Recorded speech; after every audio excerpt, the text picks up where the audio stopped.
네, 오늘 또 이 새벽에 우리에게 주는 하나님의 말씀입니다. 갈수록 쌀쌀해지죠. 10월 벌써 12일, 10월의 중순 되었습니다. 점점 쌀쌀해지고 11월 정도부터는 눈이 내리기 시작하잖아요. 일찍 내리면 벌써 이런 시즌이 되었습니다.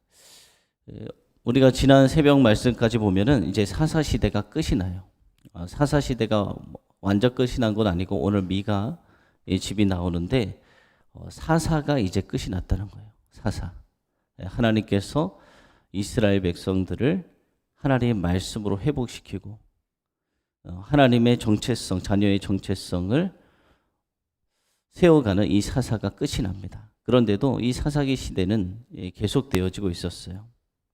오늘 말씀의 제목은 미가 집의 제사장이라는 제목으로 말씀을 전하고자 합니다. 사사기 후반부 17장에서 21장 이 말씀은 지금까지 사사기의 내용과는 전혀 다른 그런 말씀이 등장합니다. 여기에는 사사들이 등장하지도 않고 하나님께서 구원의 은혜를 베푸시는 모습도 보이지 않아요. 단지 이 사사 시대가 어떤 시대였는지, 얼마나 타락한 시대였는지 그것을 그냥 적나라하게 보여주는 그런 말씀이 기록되어 있습니다. 오늘 말씀 1절에서 6절의 말씀 보면은 미가라는 사람이 나오는데 그 미가라는 사람 집에 세운 신상에 대해서 이야기를 하고 있어요. 하나님의 백성이 누굴 섬겨야 됩니까? 하나님을 섬겨야 되는데 하나님이 우상을 만들지 말라, 우상을 새기지 말라 하는데 이 하나님의 백성들이 하나님의 말씀도 몰랐잖아요. 하나님의 말씀도 모르지. 하나님께 기도도 하지 않지. 자기 소견에 옳은 대로 하니까 우상을 만들어 놓고 하나님이 우리에게 복을 준다. 그러고 있잖아요. 에브라임 지파가 점령하고 있던 지역에 미가라는 사람이 오늘 말씀에 등장합니다. 그런데 이 이야기는 미가라는 사람 그 한 사람 그리고 그 집안의 이야기가 아니라 그 한 사람과 그 집안을 통해서 그 이스라엘 전체가 지금 어떤 상황인가 그것을 보여주는 거예요. 오늘 말씀 보면은 미가의 어머니가 등장하죠. 이 미가의 집은 상당히 재력이 있었어요. 그래서 미가의 어머니가 은 1,100을 잃어버리게 됩니다. 그래서 어머니가 어떻게 하느냐? 돈을 가져간 사람을 저주해요. 저주하는 그 소리를 아들이 들었어요. 그런데 그 돈을 누가 가지고 갔느냐? 다른 사람이 아닌 그의 아들 미가가 그 은천을 가지고 간 거예요. 미가가 그것을 들으니까 저주하는 소리를 들으니까 안 되겠다. 그래서 그 훔쳐간 돈을 다시 어머니에게 돌려줍니다. 근데 어머니는 저주를 했잖아요. 분명 돈 훔쳐간 사람을 저주했어요. 근데 그 저주했는데 보니까 아들인 거예요. 아들. 아들이니까 그 어떻게 해요? 저주하면 되겠습니까? 그러니까 딱 받고 아니야. 여호와께서 너를 복 주시기를 원한다라고 또 말을 바꾸고 아들을 축복합니다. 그리고 그 아들이 돌려준 은 1,100을 가지고 무엇을 만드느냐? 신상을 만들어요. 그 은으로 신상을 만들어요. 그리고 이를 위해서 여호와께서 그 은을 거룩하게 드린다. 여호와 앞에 그 은을 거룩하게 드린다. 그리고 그 은 200으로 신상을 만들어요. 하나님께서 무슨 신상을 만드시겠어요? 뭐 아무리 뭐 많은 걸 갖다 드리고 뭐 해도 하나님께서 싫어하는 것, 가증히 여기시는 것, 우상을 만들지 말라고 하는데 우상을 바치면서 하나님께 바친다. 지금 이 사사기 시대가 그런 시대라는 것입니다. 그런데 이 미가가 그걸 신상을 만들어서 어떻게 하느냐? 자기의 집에 두고 신당을 만들어요. 신을 섬길 곳. 그리고 그곳에 무엇을 둡니까? 에봇. 에봇은 누가 입는 거죠? 대제사장이 입는 거예요. 대제사장. 대제사장이 입는 에봇도 만들고 그리고 무엇을 만드느냐? 드라빔을 만들어요. 드라빔은 무엇이냐? 가장 작은 신이에요. 가장 작은 신. 신상이에요. 신상. 그것도. 신상 에봇, 제사장이 입는 거, 하나님의 대제사장이 입는 에봇을 만들고 그 옆에는 드라빔, 신상,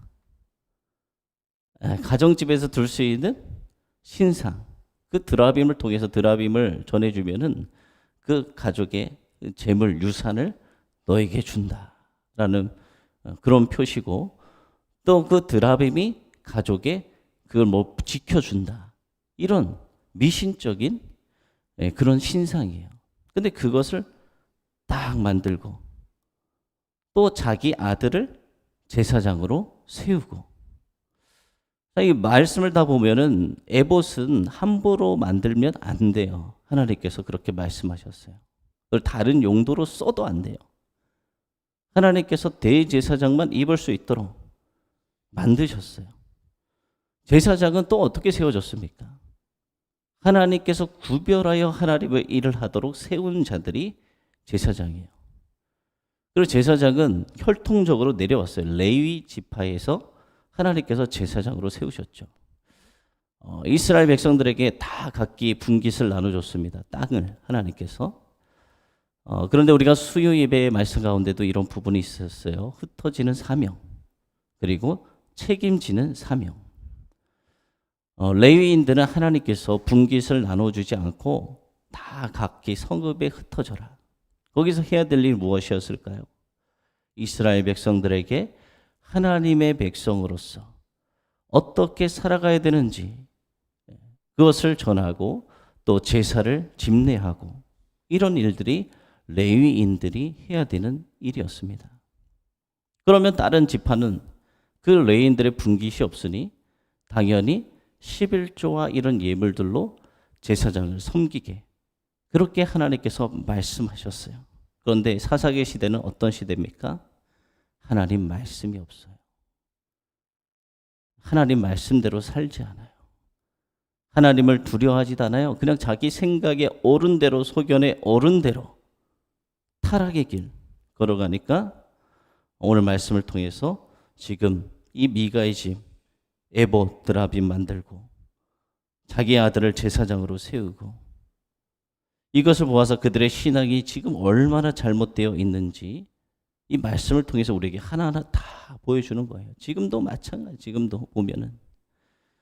그래서 그들은 말로는 여호와 하나님 섬긴다고 말하지만 어떻게 살아가느냐? 율법 어기고 마음대로 저주했다가 하나님의 이름으로 축복했다가 또 하나님이 싫어하는 우상 만들어 놓고 이것이 하나님이다. 어떻게 이렇게 살아가는지, 이것이 하나님이다. 우상을 만들어 놓고 그러고 섬기고 있어요. 그래서 그들의 모습에 대해서 오늘 말씀은 이스라엘의 왕이 없으므로 사람마다 자기의 소견에 옳은 대로 행하였다라는 말씀으로 이 모든 상황을 정리하고 있습니다. 여러분, 성도의 신앙이 무엇 위에 세워져야 됩니까? 하나님 말씀 위에 세워져야 돼요. 하나님 말씀. 하나님이 무엇이라고 말씀하셨냐? 하나님 말씀에 어떻게 기록되어 있느냐? 그런데 그것이 아니라 내 생각대로 신앙생활을 한다면 이 사사기 시대 자기 소견에 옳은 대로 한 거와 똑같은 거예요. 이것을 하나님 받으시겠지? 우상을 만들어 놓고 하나님이 축복해 주시겠지? 하나님이 아니잖아요. 우상이잖아요. 우상을 가지고 하나님이라고 이야기하고, 이것은 결코 하나님을 기쁘시게 할 수 없는 것입니다. 지금 시대도 참 이 흩어지는 사명, 목회자들도 흩어지는 사명을 감당하지 않아요. 흩어지지 않아요. 지금 뭐 작년을 보면은 통계적으로 보면 올 한 해 동안 40만 명이 줄었죠. 기독교인들이. 그런데 목회자는 매년 배출돼요. 각 학교, 신학교에서. 졸업생들이 상당히 많아요. 그러면 그 졸업생들이 갈 곳이 있겠습니까? 갈 곳이 없어요. 그리고 가도 먹고 살기 힘들어요. 교회가 다 어떻습니까? 대부분 100명 미만의 작은 교회예요. 100명 미만. 우리나라의 대부분 교회가 100명 미만. 그리고 50명 미만. 이게 대부분의 교회예요. 그럼 자립이 안 돼요. 그러면은 먹고 살기 힘들어요. 그러니까 처음부터 신학교를 나와도 사역을 안 해요. 가봤자 힘드니까, 먹고 살기 힘드니까, 그러다가 중간에 포기하고 먹고 살기 위해서 다른 잡을 가지니까 지금 그래서 목회와 같이 하는 뭐 이중직도 하고 카페 목회도 하고 여러 가지로 살아가요. 근데 문제도 있어요. 대형 교회가, 사람들은 어떤 교회를 찾아갑니까? 대형 교회를 찾아가요. 왜냐하면 화려하게 잘 지어놓고 가면은 봉사도 안 해도 되고 편하게 신앙생활 할 수 있으니까. 그럼 대형 교회는 부흥하고 날마다 부흥해요. 대형 교회는. 근데 작은 교회는 점점 성도들도 1년에 40만 명이 줄어드는 점점 없어지는 거예요. 그러면 이제 목회자들은 어떻게 될까요?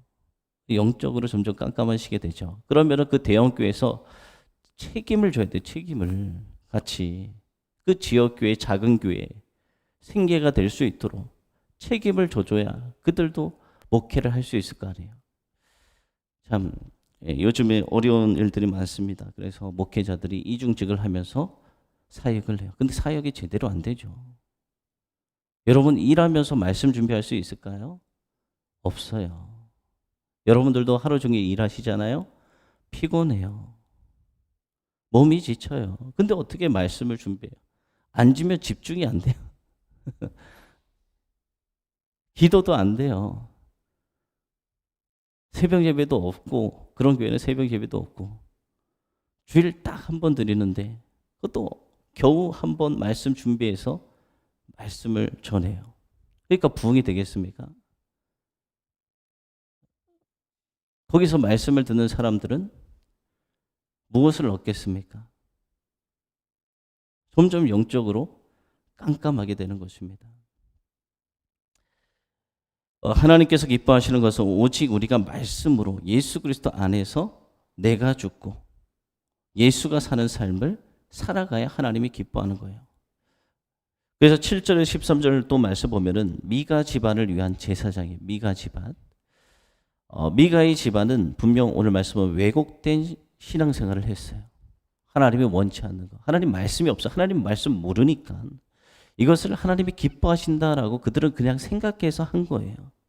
그런데 이것은 단순히 그 미가 집안의 문제가 아니라 이스라엘 전체의 문제, 전체의 영적 상태를 보여주는 거예요. 그래서 오늘 말씀에서 이스라엘 가운데 특별히 구별된 이 레위 사람마저 어떻게 합니까? 하나님 앞에서 잘못된 모습을 살아가고 있죠. 타협하는 거. 유다 베들레헴 출신 한 레위인이 이제 거류할 곳을 찾는 거예요. 왜 찾을까요? 사람이 이 옳은 대로 자기 소견에 옳은 대로 하니까 하나님께서 그 레위인들을 잘 섬기라고 분깃이 없으니까 먹고 살 게 없잖아요. 그러니까 11조와 각종 예물로 레위인들이 먹고 살아야 되는데 이 이스라엘 백성들이 하나님 말씀대로 살지 않는 거죠. 자기 소견에. 왜 바쳐? 지금 사람들이 그러잖아요. 왜 11조에? 왜 뭐해? 왜 헌금해? 그러니까 그 교회는 점점 어려워져요. 그러니까 레위인들이 지금 목회자들이 이중직 그리고 조기 은퇴해요. 왜 그러냐? 힘들거든요. 현실적으로. 목회를 하는데 성도들이 있는데 헌금은 안 하고 자꾸 말씀대로 살자고 삐뚤어지고 목사님 괴롭히려고 하고 그러니까 목사 은퇴가 70년인데 내가 이렇게 목회할 필요가 있냐. 조기 은퇴를 다 해버려요 그냥. 어차피 목회 계속 해봤자 나만 힘들고 우리 가족만 힘들고 그냥 나가서 돈 벌겠다 편하게. 돈 벌면 잘 먹고 살 수 있죠. 먹고 사는 문제가 해결되죠. 이게 점점 악순환이 된다는 거예요. 하나님 말씀대로 주의 종이 할 일은 말씀을 잘 준비하고 양들을 먹이고 하나님의 백성답게 살 수 있도록 최선을 다하고 성도들은 목사를 잘 섬겨서 좋은 말씀을 듣고 그게 서로 간에 영을 살고 성도에게 축복이 되는 건데 자꾸 이게 말씀이 없고 자기 소견에 옳은 대로 행하다 보니까 내가 어떻게 번 돈인데 그렇게 생각하는 거예요. 하지만 그 왜 주셨냐? 분깃을 왜 주셨어요? 하나님이 이스라엘 백성들에게.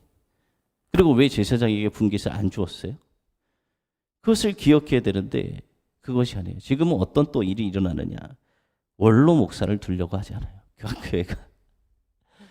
네, 목사님이 평생 무엇을 합니까? 목회만 해요. 목회. 목회자가 무슨, 저도 그렇지만 빚이 계속 쌓여요, 매달. 근데 풍족하게 살지 못해요. 근데 이 평생 부흥과 모든 걸 헌신, 에너지를 다 목회에 쏟았단 말이에요. 그래서 교회를 부흥시켰어요. 근데 성도들은 나중에 원로 목사님이 교회에 있으면 부담이 된다는 거예요.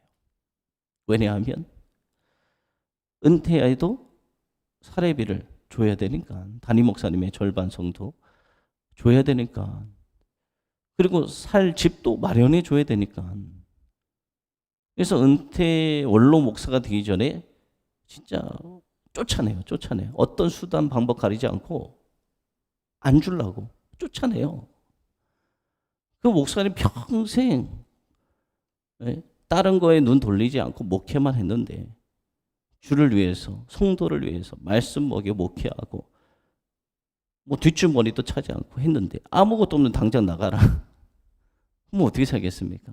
그런 일들이 지금 계속 일어나죠. 그러면은 지금 현장에서 목회하는 자들이 어떻게 할까요? 아, 나도 그렇게 되겠구나. 나도 아무것도 없이 쫓겨날 수 있겠구나. 그럼 목회하면서 어떻게 할까요? 뒷주머니를 계속 챙기겠죠. 그래야 살 수 있으니까. 자꾸 영적으로 깜깜해지는 암흑기가 되는 이런 죄악을 왜 저지르도 계속 이 충동질하도록 만드는 것은 무엇일까요? 사단이 역사하는 것, 또 하나님 말씀에 무지한 것. 하나님 말씀대로 나가야 되는데 그렇게 하지 못하도록 하는 것. 그런 일들이 계속 일어나는 것입니다. 타락한 목회자가 되고, 타락한 목회자, 그러면 또 타락한 성도가 되는 거죠. 똑같이. 하나님이 기뻐하지 않는 거, 하나님이 역사할 수 없는 거예요. 네, 그래서 이제 미가는 이 레위인이라는 걸 듣고 자기 집에 모셔요. 그리고 신당에 자기가 만든 신, 하나님도 아닌 우상을 만들어 이것을 위해 섬겨달라고 요구합니다. 그리고 뭐 협상을 하잖아요. 뭐 얼마 주겠다. 근데 그 레위인은 먹고 살 게 없으니까 그래, 좋다. 그래서 그 미가의 집에 들어가요. 참, 목회의 현실 타협, 이게 죽고자 하면 사는데 살고자 하니까 같이 죽는 거예요. 그래서 미가는 이 레위인이 자신을 위한 제사장이 되었으므로 여호와 하나님이 이제 나에게 복을 줄 거야. 우리 집에 제사장이 있으니까 나에게 복을 줄 거야. 하나님께 구하는 것도 아니고 우상에 구하면서, 그리고 레위인은 단지 정착지, 살 곳이 있어야 되니까 마련하고 돈을 그냥 먹고 살게 벌어야 되니까 우상이 세워지 하나님도 아닌 걸 알면서 신당에서 그 한 사람을 위한 제사장이 되죠. 이 시대가 얼마나 영적으로 타락한 시대였는지 우리에게 보여주고 있는 말씀이에요. 레위인 맞아. 하나님을 섬기는 이 레위인마저 하나님을 섬기는 것에 두려워하지 않고, 하나님이 살아계신데 어떻게 그렇게 할 수 있어요? 하나님의 진노가 두렵지도 않고 말씀과 율법에 바르게 순종하지도 않고, 그러면서도 단순히 자기는 레위인의 혈통이다, 그 자신은 거룩하고 특별한 존재다 하고 그 우상을 섬기는 모습, 이방의 우상을 섬기는 모습 똑같죠. 네, 우리는 어떻게 해야 될까요? 하나님 말 섬겨야 돼요. 하나님 어떻게 섬겨야 될지 말씀에 있어요. 말씀. 그래서 그 말씀을 기준으로 단순히 복 주시옵소서, 복 주시옵. 복은 다 복 달라 해요. 물 떠도 놓고 이렇게 비면서 비나이다, 비나이다, 복 주시옵소서. 세상의 온갖 우상은 다 목적이 무엇이냐? 복이에요. 복. 복 주시옵소서. 하나님은 그런 분이 아니에요. 하나님 말씀에 순종하는 자의 제사는, 순종하지 않는 자의 제사는 하나님 받으실까요? 기뻐하지 않죠. 가증히 여기세요. 아무리 입에 뭐 만들고 뭐 하고, 그게 중요한 것이 아니라 우리는 말씀을 하나님이 어떻게 말씀하시냐, 하나님은 어떻게 섬겨야 되느냐, 그 말씀이 기준이 돼서 하나님이 원하시는 그런 신앙생활 우리가 다 해서 날마다 하나님이 기뻐하는 주의 자녀들이 여러분과 제가 되어지길 소망합니다. 그렇게 날마다 쓰임받는 우리 샘솟는 교회 되어지길 소망합니다. 기도하겠습니다. 살아계시고 은혜가 풍성하신 하나님, 오늘 말씀을 통해서 이스라엘 이 사사 마지막 시대 정말 타락했구나라는 것을 다시금 보여주셨습니다. 하나님의 말씀은 온데간데 없고 그냥 자기 소견에 오른 대로 모든 것을 행했습니다. 우상을 만들어 놓고 하나님이라고 이야기하고 자기 집에 온갖 것 만들어 놓고 하나님 말씀에는 그것은 대제사장 정만 입어야 되는 것이고 드라빔은 우상인데 그것을 신당에 갖다 놓고 하나님만을 섬겨야 되는 제사장 레위인을 불러다 놓고 우리를 위해서 복을 빌어달라. 하나님께 비는 것도 아니고 우상에게 빌면서 하나님의 이름을 가지고 들이대고 타락한 제사장은 하나님을 두려워하지도 않고 그들을 위해서 복을 빌어주는 거짓된 우상에게 그것을 통해서 복을 빌어주는 말도 안 되는 이런 일들이 일어나고 있습니다. 하나님 말씀에 무지하면 이런 잘못을 저지를 수 있구나. 우리는 하나님 말씀을 날마다 깨닫게 하시고 날마다 하나님 말씀 중심으로 우리가 신앙생활을 할 수 있게 하여 주시옵소서. 하나님이 원치 않는 그런 제사 예배가 아니라 하나님이 기뻐하시는 그런 삶, 예배, 모든 것이 되어지게 하여 주셔서 날마다 우리는 이 사사기 영적으로 깜깜한 시대처럼 살아가는 것이 아니라 우리 샘솟는 교회 모든 성도들은 날마다 영적으로 깨어 있어서 삶의 기준이 하나님의 말씀이 되어서 하나님의 말씀대로 행해 하나님의 축복을 누리는 하나님이 부어주신 축복, 하나님의 동행하심, 하나님의 승리케 하심, 그 모진 십자가도 피하지 않는 주님의 자녀들 되어질 때 승리케 하시는 그 하나님을 우리가 날마다 경험하게 될 줄로 믿습니다. 그 모든 것을 통해서 오늘도 날마다 주님만 영광받아 주시옵소서. 살아계신 예수님의 이름으로 기도드립니다. 아멘. 이 시간 다 함께 주기도문 하시고 오늘 새벽에